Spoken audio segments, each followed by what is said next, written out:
A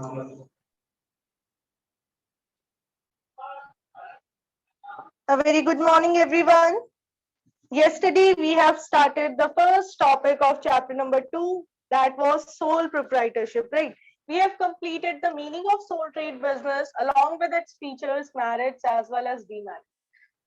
Today, before starting our next topic, we are going to discuss two cases related with the first topic. Have a look. थोड़ा सा recall करते हैं, sole trade sole proprietorship form of business क्या था? एक ऐसा business जिसमें एक सिंगल इंडिविजुअल बिजनेस का ओनर होता है. He is the person who is responsible for all the profit and loss of business organization, and there were benefits like secrecy and quick decision making in the business, whereas there were some limitations also, like limited resources, limited managerial skills, etc. Now have a look. What is written in question number 1? Manoj is running a general store under the name Daily Needs in a local market. He takes all decisions about business himself. वो एक business run कर रहा है, अपने business के सारे decisions. He is the owner and he is taking all the decisions without any interference from other, and he get all the profit as reward for bearing the full risk. In the context of above case, identify and define the form of business organization in which Manoj has formed the business. State any 4 features of that form. अभी तो हमें पता है कि sole proprietorship ही एक individual form है जो हमने डिस्कस किया है, तो इसका आंसर वही होगा. बट अगर हमें एग्जामिनेशन में ये दे दिया जाता है तो हमें कैसे पता चलेगा? यहाँ पे 2 चीजें हैं जिसकी वजह से हमें पता चला. Number 1, he takes all the decisions by himself, यानी वो खुद अपने बिजनेस का होल एंड सोल है, सारे डिसीजंस वही ले रहे हैं. नंबर 2, he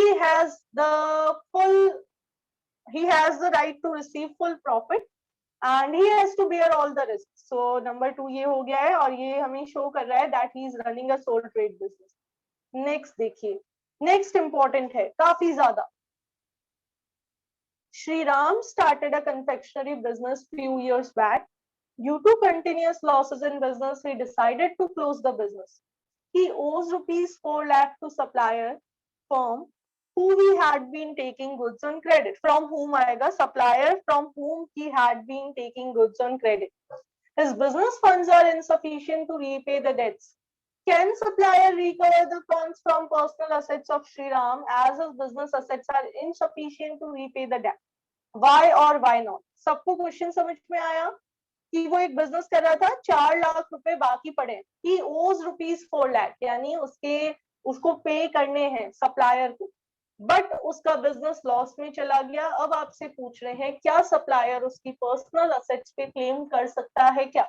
अगर कर सकता है तो क्यों, और अगर नहीं कर सकता तो क्यों? तो बिल्कुल supplier can cover up his debts from the personal property of Shri Ram. क्यों? क्योंकि ये सोल प्रोप्राइटर है और यहाँ पे एक फीचर हमने पढ़ा था unlimited liability. Even in case of loss, अगर बिजनेस असेट सफिशिएंट नहीं है तो जो पर्सनल असेट्स है उन पे भी क्लेम किया जा सकता है. I hope both the questions are clear to everyone. In case anyone is having any doubt, you can ask me. All right then. Yes, Yugansh want to ask something. Yes, Yugansh, you can unmute and speak. Ma'am, जैसे अभी अपन ने study किया कि अगर business में losses हो जाते हैं तो पर्सनल एसेट्स से वो कवर कर लेंगे. और अगर मार्केट में जैसे कोई लोग होते हैं वो जीरो इन्वेस्टमेंट से अपना बिजनेस स्टार्ट करते हैं और उनके पास कोई पर्सनल एसेट्स भी नहीं है, तो उस केस में सिर्फ खाली केस ही होगा उस पे legally?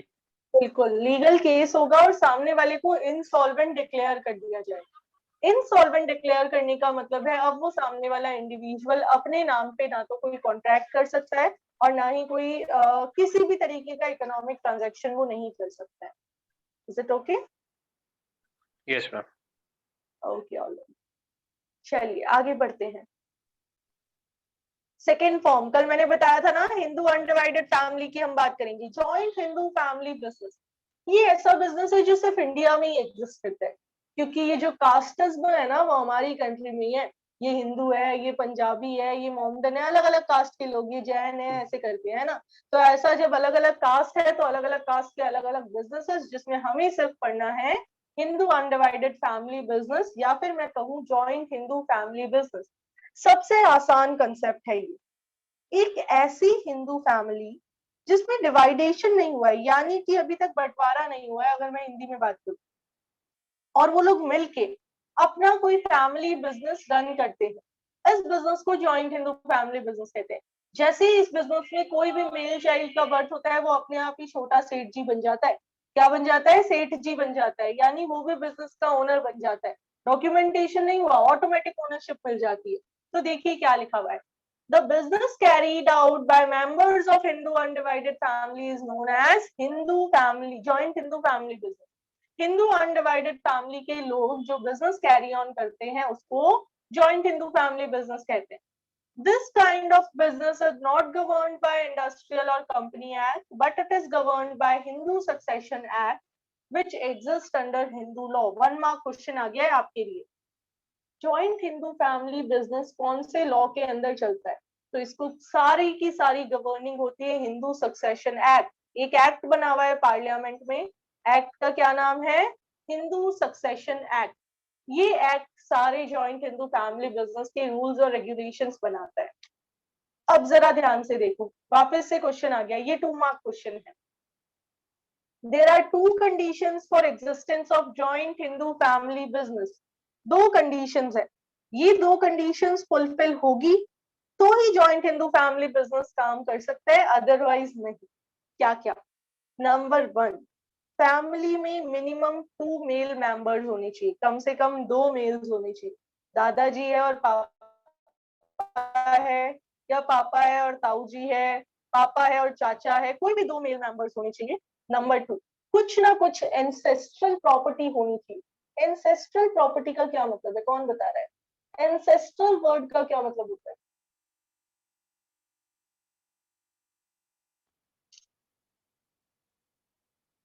Yes, Pankaj will. Okay, Janvi will tell us. Yes, Janvi. पूर्वज, Uh, yes, उनकी Janvi. एंसेस्टर्स का मतलब पूर्वज। पूर्वज, बिल्कुल सही। एंसेस्टर्स का मतलब हमारे पूर्वज, और एंसेस्ट्रल प्रॉपर्टी का मतलब हमारे पूर्वजों की प्रॉपर्टी। आप इजी वर्ड लिख सकते हो, पेरेंटल प्रॉपर्टी। पेरेंटल प्रॉपर्टी यानी हमारे पेरेंट्स की जो प्रॉपर्टी है, राइट? तो ये दोनों कंडीशंस का होना जरूरी है, कम से कम 2 मेल मेंबर होने चाहिए और सारे जो फैमिली है उसके पास कुछ ना कुछ पेरेंटल प्रॉपर्टी होनी चाहिए। अगर ये है तो आप स्टार्ट कर सकते हो एक जॉइंट हिंदू फैमिली बिजनेस। कौन गवर्न करेगा? Hindu succession act. अब देखिए, the ancestral property is inherited by the male members of Hindu undivided family.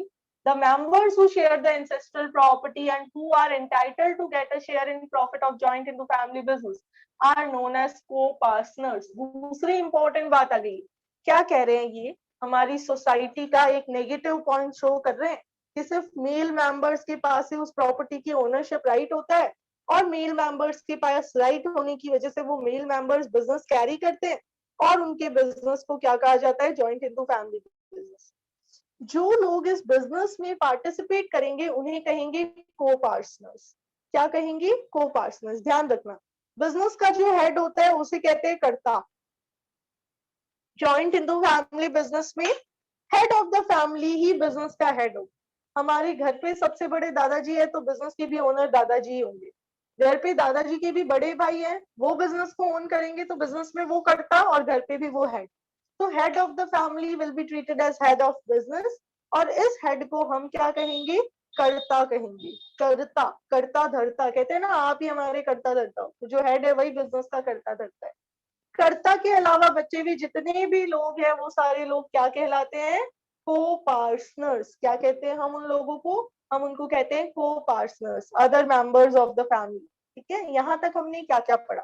हमने पढ़ा joint Hindu family business is a simple business which is carried on by the members of Hindu undivided family. Then we have discussed that this business is governed by Hindu Succession Act. Then there are 2 main conditions for existence of this business. Number 1, minimum 2 male members must be there. Number 2, ancestral property होनी चाहिए। ancestral word याद नहीं रहे, you can also write parental property. क्या लिख सकते हैं? parental property, parents की property. Now, head of the family will be the head of business and he will be treated as कर्ता। उसको क्या कहेंगे? कर्ता। ये लिख लेना, लिखा हुआ नहीं है यहाँ पे। And the other members who are sharing profits will be treated as को पार्टनर, यानी आपके घर का बिजनेस है और अगर दादाजी उसके ओनर है, होल एंड सोल है, तो दादाजी को तो कर्ता कह देंगे, और आपके फादर हैं, आपके अंकल्स हैं, आपके कजन ब्रदर्स हैं आपसे बड़े, तो ये सब लोग हो जाएंगे को पार्टनर्स। क्लियर है सभी को? चलिए, फर्स्ट पॉइंट फॉर्मेशन। हाँ जी, गजल, रीड द फर्स्ट पॉइंट बेटा।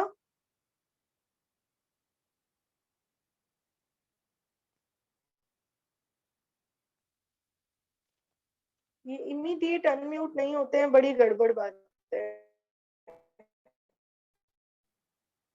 चलिए करण, आप रीड कर दीजिए। Yes, ma'am. Number 1 point, formation. For the formation of joint Hindu family business, there should be at least two members in the family and parental property to be inherited by them. Business does not require any agreement as membership is by birth. It is governed by Hindu succession at 1956. Yes, have a look क्या कह रहे हैं। ये कह रहे हैं इस business को फॉर्म करने के लिए कुछ भी नहीं चाहिए, बस दो कंडीशंस है। नंबर 1, मिनिमम 2 मेल मेंबर्स का होना जरूरी है। नंबर 2, कुछ ना कुछ पेरेंट्स की प्रॉपर्टी होनी चाहिए। फिर ये कह रहे हैं अगर आपको बिजनेस शुरू करना है तो कोई एग्रीमेंट की जरूरत नहीं है। जब भी नया बेबी बॉर्न हुआ तो ये ऑटोमेटिक अंडरस्टूड है कि वो बिजनेस का ओनर बन गया, ठीक है, वो बिजनेस में मेंबर बन गया, उसको प्रॉफिट में शेयर मिलेगा। अब इस बिजनेस को गवर्न कौन करता है? Hindu succession act 1956। चलो मुझे जरा सेकंड पॉइंट हम रीड करते हैं, फिर आप सब ध्यान से रीड करना, देखते हैं कौन समझा सकता है। बहुत इंटरेस्टिंग है, जिसने समझा दिया उसका मतलब है उसको सोल ट्रेड अच्छे से आ गया। Who will read? युगांश बेटा, read the point. Yes, ma'am. Ma'am, liability. The liability of Karta is unlimited, whereas liability of all other members of joint Hindu family business is limited up to their share in the business. The Karta liability is in the business unlimited to his personal assets, can also be used for paying back to the debts of the business. Okay, very good. Who will explain? Liability की बात कर रहे हैं।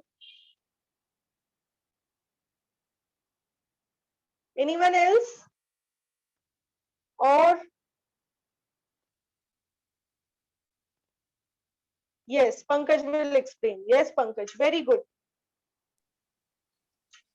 करता है having unlimited liability because business तो उन्होंने start किया, सो जो भी कैपिटल होगा और जितना भी ट्रांजैक्शंस होगा सारे उन्होंने किए। Very good. देखिए हम क्या करते हैं, अगर कोई गलती मम्मी से हुई है तो ब्लेम भी सारा मम्मी का है ना। अगर हमें कहीं जाना है, हमने बोला था ऐसे नहीं ऐसे करो, लेकिन उनका डिसीजन चला तो हम बोलते हैं आपने ही ऐसे किया था ना, आपकी वजह से ऐसा हुआ है। तो कर्ता की वजह से सब कुछ हुआ है, सारे डिसीजन कर्ता ले रहा है। तो अगर लॉस हुआ तो लॉस भी कर्ता नहीं किया। तो ऐसे में कर्ता ने लॉस किया तो कर्ता की पर्सनल प्रॉपर्टी पे क्लेम किया जाएगा in case of any loss. और लॉजिकली देखे तो अगर फैमिली अनडिवाइडेड है तो अनडिवाइडेड है, यानी सारी प्रॉपर्टी तो वैसे ही घर के हेड की है। जब घर के हेड की प्रॉपर्टी है तो भले वो चली जाए, फर्क तो हम सबको पड़ेगा। तो हमें यहाँ थियोरेटिकली ये लिखना है कि बिजनेस में कोई भी लॉस हो गया तो कर्ता की लायबिलिटी है कि कर्ता उस लॉस को रीपे करे। कैसे करे वो कर्ता की हेडेक है। क्यों? क्योंकि लॉजिक भी तो है इसके पीछे। जब डिसीजन सारे कर्ता ने लिए हैं, जब गलती सारी कर्ता की है तो फिर फेस भी कर्ता ही करे। फैमिली के बाकी मेंबर्स को तो उतना ही चुकाना पड़ेगा जितना उनका शेयर है। वो और पैसा कहाँ से लाएंगे? उनके पास तो और कोई पैसा है ही नहीं, वो तो बिजनेस में सिर्फ प्रॉफिट शेयरिंग है ना। तो उनकी लायबिलिटी लिमिटेड, जबकि कर्ता की लायबिलिटी अनलिमिटेड। याद रखना है, एमसीक्यू में पूछ सकते हैं। द लायबिलिटी ऑफ कर्ता इज, आपको ऑप्शन दे देंगे 4, आपको बताना है अनलिमिटेड। द लायबिलिटी ऑफ को पार्टनर्स इज, आपको बताना है लिमिटेड। को पार्टनर्स की लायबिलिटी हमेशा लिमिटेड होती है। आगे देखिए, कंट्रोल। सारा बिजनेस कौन कंट्रोल करता है? फैमिली का सीनियर मोस्ट मेंबर। और उस सीनियर मोस्ट मेंबर को बिजनेस में क्या कहते हैं? हम उसको बिजनेस में कह देते हैं कर्ता। सिर्फ कर्ता के पास लीगल राइट्स है कि वो किसी भी कॉन्ट्रैक्ट में एंटर हो, वही बिजनेस के सारे डिसीजंस लेता है। बाकी मेंबर्स को डिसीजन लेने का कोई राइट नहीं है। हाँ, वो अकाउंट्स चेक कर सकते हैं, वो कर्ता को सजेशन दे सकते हैं, लेकिन फाइनल तो बात किसकी होगी? कर्ता की। जैसे हमारे साथ भी होता है, हमें कहीं घूमने जाना है बहुत ही दूर और ऐसे, तो हमें परमिशन लेनी पड़ेगी, है ना। परमिशन मिल गई तो बढ़िया, हम ज्यादा कुछ नहीं कह सकते। तो सेम बिजनेस में है। Next, minor member. माइनर कौन होता है? एनीवन? माइनर वर्ड किसके लिए यूज होता है? Raise your hands. Again same students hand raise करते हैं, बाकी के बच्चे क्या करते हैं? यस करण।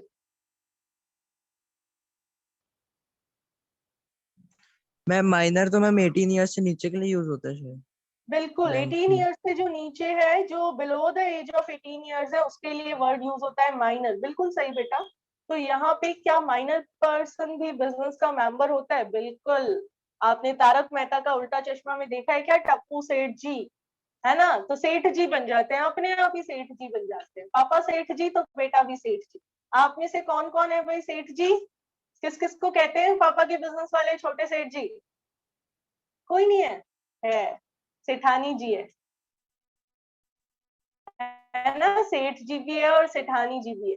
चलिए मुझे बताइए, is it right to call you Seth ji? क्या आप मेहनत कर रहे हैं बिजनेस में? प्रयास आप बताइए, is it right? No, ma'am. No? क्यों बेटा, पापा तो मेहनत कर ही रहे हैं, पापा की मेहनत का फल बच्चों को मिलना चाहिए। वैसे देखे तो logically it is not right, क्योंकि हमने एफर्ट नहीं किया, वी आर नॉट द सेठ जी, बट हमारे पेरेंट्स हमारे लिए ही एफर्ट्स करते हैं, तो हमें सेठ जी कहा जाएगा अगर उन्होंने एफर्ट किया है तो, राइट? तो हमें खुशी होनी चाहिए और हमें उसको अप्रिशिएट करना चाहिए। आज ही बोल देना अपने पेरेंट्स को, थैंक यू पापा, आपकी वजह से हम सेठ जी या सेठानी जी बन पाए। ठीक है, चलिए आगे बढ़ते हैं। जॉइंट हिंदू फैमिली बिजनेस हमने कवर अप कर लिया है, सिर्फ इतना सा ही पढ़ना है।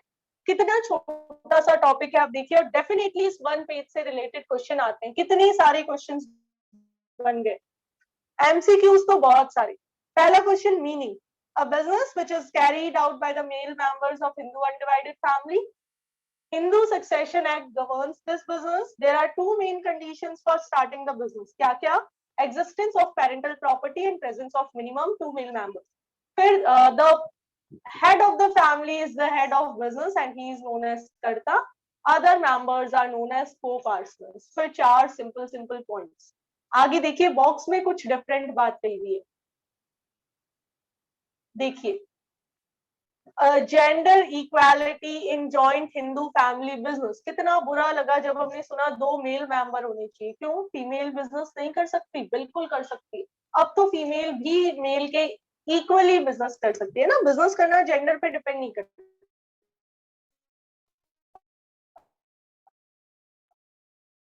ये डिपेंड करता है हमारे skills पे। In 4, a bill was passed in parliament that amend the Hindu Succession Act. In this amendment, women are given equal rights in joint Hindu family business. 2004 दिसंबर से पहले तक क्या होता था? केवल मेल मेंबर्स ही बिजनेस का पार्ट बनते थे। लेकिन 2004 दिसंबर में एक बिल पास हुआ, उस बिल में अमेंडमेंट किए गए हिंदू सक्सेशन एक्ट। अमेंडमेंट यानी चेंजेस। जब किसी एक्ट में कुछ एडजस्टमेंट किए जाते हैं तो उसको कहते हैं अमेंडमेंट। तो अमेंडमेंट किए गए, और अमेंडमेंट ये किए गए कि अब यहाँ पे वुमेन को भी इक्वल राइट देंगे बिजनेस करने का। This bill was passed to remove the discrimination as contained in section 6 of Hindu Succession Act 1956. 1956 में जब एक्ट बना तो पार्शियलिटी थी, वुमेन को पार्टी नहीं बनने देते थे जॉइंट हिंदू फैमिली बिजनेस का। लेकिन अब 1956 के बाद, ये 2004 में अमेंडमेंट करने के बाद, वुमेन को भी इक्वल राइट्स दे दी। जितना अधिकार एक सन का है उतना ही डॉटर का है। सन अगर सेठ जी है तो डॉटर भी सेठानी जी है, राइट? आगे देखिए। Now, as per Mitakshara as well as Dayabhag, female can become co-partners as well like male members of joint Hindu family.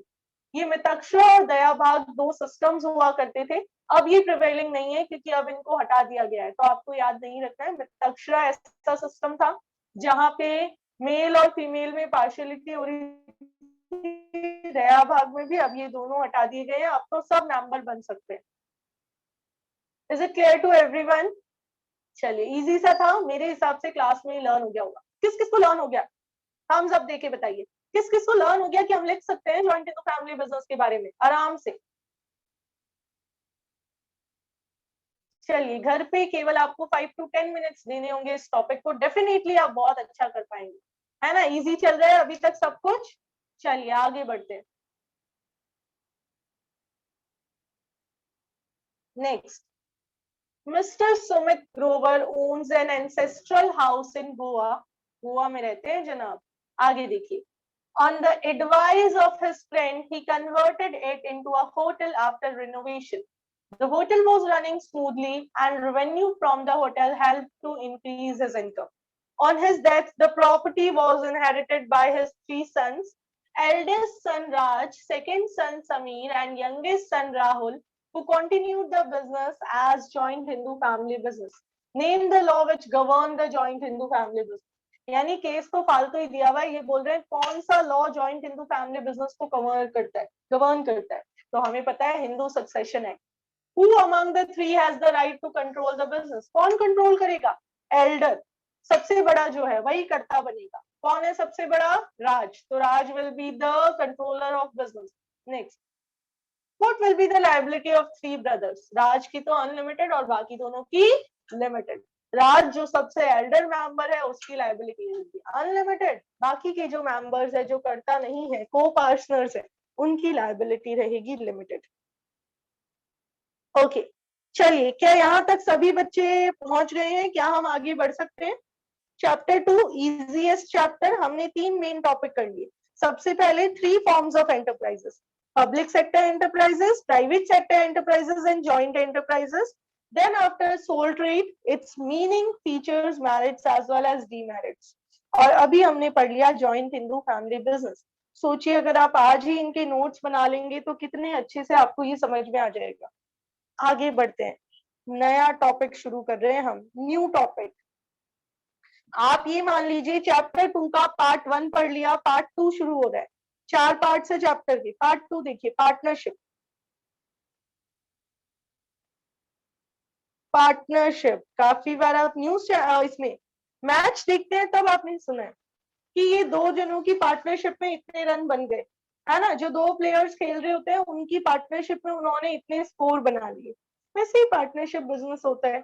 क्या होता है देखिए, 2 या 2 से ज्यादा लोग आपस में मिलके अपना पैसा इकट्ठा करते हैं और पैसा इकट्ठा करके कोई बिजनेस कैरी ऑन करना शुरू करते हैं, बिजनेस एक्टिविटीज. और बिजनेस कैसा? लीगल. उस बिजनेस को हम पार्टनरशिप फॉर्म ऑफ बिजनेस कहते हैं. देखो सिंपल सी लैंग्वेज में क्या लिख के दिया हुआ है. Partnership is an association of 2 और मोर पीपल, मिनिमम 2 से ज्यादा भी हो सकते हैं, who agree to jointly pursue a business activity. इन्होंने एग्री किया कि ये मिलके क्या करेंगे, कोई बिजनेस एक्टिविटी परस्यू करेंगे. They pool their managerial and financial resources for the purpose. यानी वो इस पर्पस के लिए अपने मैनेजरियल और फाइनेंशियल रिसोर्सेस को एक साथ लाएंगे. अब ऊपर वाला पैराग्राफ रीड करते हैं. It is a popular form of business for small scale and medium scale. As the size of business grows, one person is not enough to carry on managerial activity. जैसे जैसे business का size बढ़ता है, एक person सारे काम खुद से नहीं कर सकता. आगे देखिए क्या लिखा हुआ है. Therefore, 2 or more persons form partnership to carry on business. This form of business starts to overcome the problem of sole proprietorship. Sole proprietorship में limited resource और limited managerial skills थे. उस प्रॉब्लम को सॉल्व करने के लिए partnership बना. Lakshya want to ask something? Yes, beta, you can unmute and speak. Good morning, ma'am. Good morning. Ma'am, what is meaning of here, ma'am? Pool. Pool means collect, एक साथ लाना. Okay, ma'am. ठीक है, okay. चलिए, तो partnership का meaning हमने कर लिया है. आगे देखिए, ये आपको अगर डेफिनेशन लर्न करनी है तो ये वाली लर्न करेंगे आप एक्टिविटी तक. Partnership is an association of 2 or more persons who agree to jointly pursue a business activity. This is the meaning of partnership. Notebook में यही लिखना है. आगे देखें, features of partnership. Partnership form of business के क्या क्या फीचर्स है ये हम पढ़ने वाले हैं. Feature number 1, formation. Have a look. Soul trader को गवर्न करने वाली कोई डिफरेंट ऑर्गेनाइजेशन नहीं है. जॉइंट हिंदू फैमिली बिजनेस को गवर्न करने के लिए हिंदू सक्सेशन एक्ट बना हुआ है और पार्टनरशिप बिजनेस को गवर्न करने के लिए इंडियन पार्टनरशिप एक्ट 1932 बना हुआ है. पार्टनरशिप एक्ट याद रखना है आपको. 12th क्लास की अकाउंटेंसी में पार्टनरशिप के अलग से चैप्टर्स आएंगे, प्रैक्टिकल पोर्शन पूरा. तो ये जो पार्टनरशिप आप यहाँ पढ़ रहे हैं ये 12th की अकाउंटेंसी का 40% पोर्शन है ऑलमोस्ट, तो आप ध्यान रखें इसको, ठीक है। देखिए partnership firm of business is governed by Indian Partnership Act 1932. It comes into existence by legal agreement between the partners, that is known as partnership deed. अगर मुझे आपके साथ मिलके बिजनेस शुरू करना है तो हमें मिलके आपस में एक एग्रीमेंट करना पड़ेगा कि yes we agree to jointly carry on the business activity. मैं इतना अमाउंट लगाने वाली हूँ, आप कितना अमाउंट लगाओगे, मैं ये काम करूंगी, आप क्या काम करोगे, ये सब हमें मिलके डिसाइड करना पड़ेगा। हमारे बीच में ये जो एग्रीमेंट हुआ है, इस एग्रीमेंट को पार्टनरशिप डीड कहा जाएगा। नया वर्ड आ गया है आपके लिए, क्या? Partnership deed. क्या होता है partnership deed? Partnership deed is an agreement in which all the terms and conditions of partnership is written. देखिए, in this agreement the terms and conditions of partners, the ratio of sharing profit and losses are specified. सारी terms and conditions लिखी हुई होती है, सब कुछ लिखा हुआ होता है। अब ये डीड रिटन में हो ऐसा कंपल्सरी नहीं है, काफी बार हम ओरली भी डिसाइड कर लेते हैं, लेकिन अगर हम ओरली डिसाइड करेंगे तो कॉन्फ्लिक्ट के चांसेस रहेंगे, इसलिए जनरली ये कहा जाता है कि आप रिटन डीड साइन कर लीजिए ताकि कॉन्फ्लिक्ट ना रहे। आगे देखिए, okay, who will read this part? Raise your hand.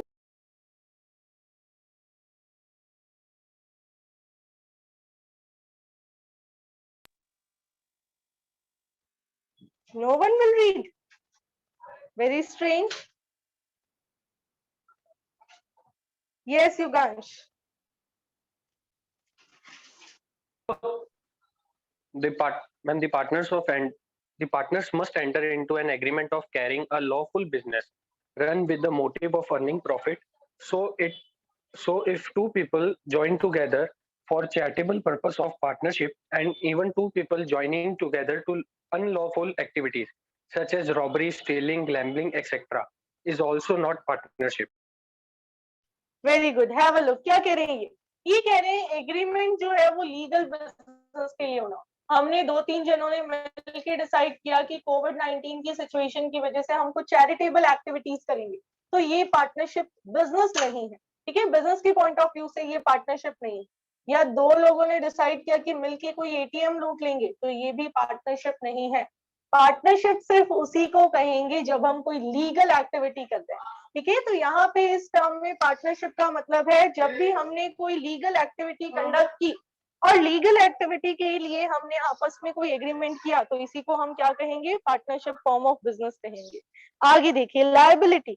यहाँ पे हर पार्टनर की लायबिलिटी अनलिमिटेड होती है, यानी लॉस के टाइम पे हर पार्टनर की ये ड्यूटी है कि उसको उस लॉस को रिकवर करना है। अगर बिजनेस की एसेट सफिशिएंट नहीं है तो उसको अपनी पर्सनल एसेट्स में से भी अमाउंट देना पड़ सकता है फर्म के डेट्स को पे बैक करने के लिए।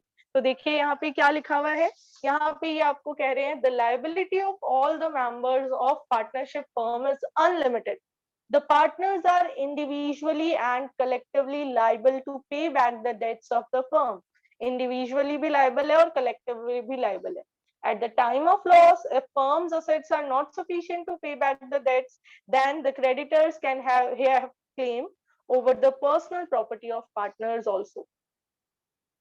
अगर लॉस के टाइम बिजनेस असेट सफिशिएंट नहीं है तो पार्टनर्स की पर्सनल प्रॉपर्टी पे भी क्लेम किया जा सकता है। Anyone, any doubt? फर्स्ट और सेकंड समझ में आ गया?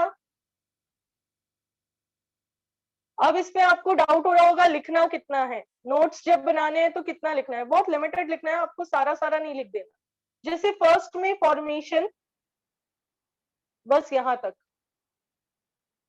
सेकंड में लायबिलिटी, फर्म तक, यहां तक, ठीक है। तो आपको जो कंटेंट रिलेवेंट लग रहा है बस उतना ही लिखना है, बाकी रीडिंग हम बुक से करेंगे। रिस्क बियरिंग, पार्टनर्स सारे रिस्क एक साथ बियर करते हैं। उनका जो रेशो होता है, हमने रेशो डिसाइड कर लिया होता पहले कि हम 1:1 में प्रॉफिट्स को शेयर करेंगे, तो उसी रेशो में हमें रिस्क भी बियर आउट करना है। अगर कुछ भी रेशो डिसाइडेड नहीं है तो सबको इक्वली उठाना पड़ेगा। अगर हमने आपस में कुछ डिसाइड नहीं कर रखा तो हम सब इक्वल रेशो में सारा प्रॉफिट और लॉस शेयर करेंगे। डिसीजन मेकिंग सारे पार्टनर्स को राइट है, सारे डिसीजंस लेने का। तो देखिए क्या लिखा हुआ है, all the partners are allowed to manage the partnership firm. They may specify the work area for each partner in partnership deed also. Generally, day-to-day management is carried on by one or two partners, whereas for crucial decisions, all partners are consulted. क्या कह रहे हैं कि आप deed में decide कर सकते हो कि मेन काम कौन करेगा, कौन सा काम कौन करेगा। ठीक है, जनरली क्या होता है, डे टू डे काम कुछ लोगों के हाथ में होता है, और जब भी कोई मेन डिसीजन लेना होता है, कोई क्रूशियल डिसीजन लेना होता है, तो सारे पार्टनर्स को कांटेक्ट किया जाता है। Anyone, any doubt? रिस्क सभी मिलके डिसाइड शेयर करेंगे। किस रेशो में शेयर करेंगे ये हम पहले ही डीड में डिसाइड कर लेंगे। अगर कुछ भी डिसाइड नहीं हुआ है तो इक्वली शेयर करेंगे। डिसीजन मेकिंग में सबका पार्ट होगा, जब भी कोई क्रूशियल डिसीजन लेंगे तो सब पार्टनर्स उस डिसीजन मेकिंग का हिस्सा बनेंगे। नेक्स्ट, कंटिन्यूटी तब तक चलती रहेगी जब तक सारे पार्टनर्स की इच्छा है। लीगली पार्टनरशिप एंड हो जाती है अगर कोई एक पार्टनर रिटायर होता है या किसी पार्टनर की डेथ हो जाती है। अगर मैंने कहा कि I want to retire from the firm, तो मेरी फर्म लीगली एंड हो गई क्योंकि हमारा एग्रीमेंट खत्म हो गया। अब अगर आप लोग कैरी करना चाहते हैं, सपोज हम 4 जनों ने मिलकर बिजनेस शुरू किया, मेरा किसी से कॉन्फ्लिक्ट हो गया या कुछ भी हो गया और मैं फर्म को छोड़ना चाहती, तो लीगली फर्म एंड हो जाएगी। अब अगर बचे हुए 3 लोग उसको कंटिन्यू करना चाहते हैं, उसको दोबारा एग्रीमेंट उनको बनाना पड़ेगा, उस एग्रीमेंट को बना के वो वापस से बिजनेस को कंटिन्यू कर सकते हैं। तो देखिए क्या लिखा हुआ है, The partnership firm continues till all the partners desires to continue it. Legally, it comes to an end at the retirement or death of any one partner. Even after retirement and death also, partnership firm can continue if all the remaining partners agree. In that case, they settle the claim of outgoing partner and then continue with the business. ये जो एक sentence लिखा हुआ है, इससे related 12th में आपके accountancy का एक पूरा चैप्टर है। सुन रहे हो मेरी बात? ये जो एक सेंटेंस लिखा हुआ है कि अगर एक पार्टनर चला जाता है तो रिमेनिंग पार्टनर्स बिजनेस को कंटिन्यू कर सकते हैं, बट कंटिन्यू करने के लिए उनको आउटगोइंग पार्टनर का क्लेम सेटल करना पड़ेगा। ये क्लेम सेटलमेंट से रिलेटेड किसी सीनियर से पूछ के देखना, 12th की अकाउंटेंसी में पूरा का पूरा चैप्टर है कि जब कोई पुराना पार्टनर जाता है या न्यू पार्टनर ऐड होता है तो कैसे हमारे प्रॉफिट शेयरिंग रेशियोज चेंज होते हैं। Is it okay to everyone? चलिए आगे बढ़ते हैं, टाइम देख लेते हैं आगे बढ़ने से पहले हमारे पास कितना बचा है। ओके, हो जाएंगे, 2 फीचर्स रिमेनिंग है और हमारे पास 3 to 4 मिनट्स है। नंबर ऑफ पार्टनर मिनिमम कितने होने चाहिए? 2। मैक्सिमम पार्टनरशिप एक्ट ने कुछ नहीं बताया। कंपनीज एक्ट 2013 कंपनीज के लिए जो एक्ट बना हुआ है, उस एक्ट ने ये बताया कि मैक्सिमम 100 मेंबर हो सकते हैं, गवर्नमेंट ने प्रिस्क्राइब कर रखा है। और प्रेजेंटली कंपनीज एक्ट का रूल 10 ये कहता है कि 50 मेंबर्स ही मैक्सिमम हो सकते हैं। यानी बहुत स्पेशल केसेस में पार्टनरशिप बिजनेस में गवर्नमेंट 100 मेंबर्स की परमिशन दे सकती है, बट एट प्रेजेंट कितने मेंबर्स चल रहे हैं? Maximum 50 members. 50 से ज्यादा अलाउड नहीं होंगे। 50 से ज्यादा मेंबर्स एक पार्टनरशिप बिजनेस में नहीं हो सकते। Next one, very important, mutual agency relationship. जैसे आपकी क्लास में नहीं होता, सपोज टीचर ने आपको 10 मिनट्स के लिए फ्री किया और 10 मिनट्स टीचर आपकी क्लास में नहीं है, 10 मिनट बाद टीचर आया और क्लास शोर कर रही थी। शोर सपोज सिर्फ आगे की 2 बेंचेस कर रही है, पनिशमेंट सबको मिलेगी क्योंकि आप सब एक ग्रुप है, आप सब एक टीम है। वही पार्टनरशिप में होता है, एक की गलती की पनिशमेंट सबको मिलती है। काफी बार होता है ना, क्लास में किसी बच्चे ने बहुत गलत बिहेवियर किया तो टीचर क्लास छोड़ के चले जाते हैं, यानी एक की वजह से सबकी क्लास को लीव कर दिया। तो ऐसा कब होता है? जब आप सब एक दूसरे से म्यूचुअली रिलेटेड हो। ऐसा ही पार्टनरशिप में होता है। ये एक इंपॉर्टेंट क्वेश्चन बनेगा आपके लिए। देखिए, म्यूचुअल एजेंसी रिलेशनशिप, हर पार्टनर बिजनेस का ओनर भी है और दूसरे पार्टनर्स का एजेंट भी है। बिजनेस का ओनर भी है, बिजनेस के लिए डिसीजन ले सकता है, और बाकी दूसरे पार्टनर्स का एजेंट है, उनके बिहाफ पे काम कर सकता है। The act of one partner are binding on all the other partners. एक पार्टनर जो काम करता है वो बाकी सभी पार्टनर्स पे बाइंडिंग होते हैं, उन सबको उसकी बात माननी पड़ती है। Each partner is entitled to take part in management and enter into contract with outsiders. The contract signed by one partner is binding on other partners. Partnership business can be carried on by all the partners or by anyone acting on behalf of others. समझिए इसको एक example के साथ।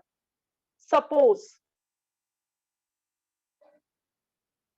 अभी corona चल रहा है, तो डेफिनेटली कोरोना में बाहर आना जाना बंद है। हमारा जो बिजनेस है, हमारे बिजनेस को एक बड़ा ऑर्डर मिलने वाला है। उस ऑर्डर की डील साइन करने के लिए हम 5 जने बिजनेस कर रहे हैं। डील साइन करनी थी, डील साइन करने में अकेली चली गई। आप में से आप 4 नहीं गए और मैं अकेली चली गई, ठीक है। अब मैंने अकेले ने सारे डॉक्यूमेंट्स पढ़ लिए, मैंने उन डॉक्यूमेंट्स को पढ़ के चेक कर लिया और साइन कर दिया। अब बाद में हमें पता चलता है कि उसमें कोई डॉक्यूमेंट फेक था और हमें लॉस होने वाला है। क्या लॉस सिर्फ मैं अकेले बियर करूंगी? Definitely no. आप लोगों की गलती है, आपको पता होना चाहिए मैं बेवकूफ हूं या समझदार। आपको मुझे सोच समझ के डील साइन करने के लिए भेजना चाहिए था। Once if I have signed the deal with anyone, then you all will be binding with that deal. आप सबकी ड्यूटी है कि आप उसको बियर अप करेंगे। तो ये पार्टनरशिप का एक सबसे बड़ा फीचर है कि एक पार्टनर बाकी सबको बाइंड करता है अपनी एक्टिविटीज से। एक ने गलती की तो सबका नाम खराब होगा। एक पार्टनर कुछ चाहता है तो वो सबको अप्लाई करना पड़ेगा। Is it okay to everyone? Show me a thumbs up अगर आपको पार्टनरशिप के सारे फीचर्स समझ में आ गए हैं तो।